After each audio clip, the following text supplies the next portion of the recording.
मान्सूनच्या उत्तरार्धात देशात सरासरीपेक्षा कमी पावसाचा अंदाज भारतीय हवामान विभागानं वर्तवलेला आहे। राज्यात देखील ऑगस्ट महिन्यात सरासरीपेक्षा कमी पावसाची अपेक्षा आहे। विदर्भ आणि मराठवाड्यात काही भागात मात्र सरासरीपेक्षा अधिक पाऊस राहण्याची शक्यता ऑगस्ट महिन्यात वर्तवण्यात आली। दरम्यान जुलै महिन्याच्या शेवटाला विदर्भ आणि मराठवाड्यात चांगला पाऊस झाला असला तरी 1 जून पासून सरासरी देखील गाठता आलेली नाही असं देखील समजतंय।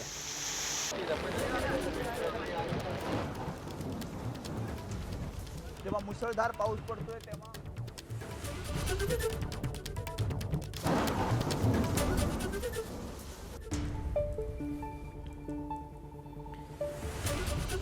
आता जुलै सरलेला आहे, ऑगस्ट सुरू झालेला आहे आणि भारतीय हवामान विभागानं नवा अंदाज पावसाबाबतचा वर्तवलेला आहे।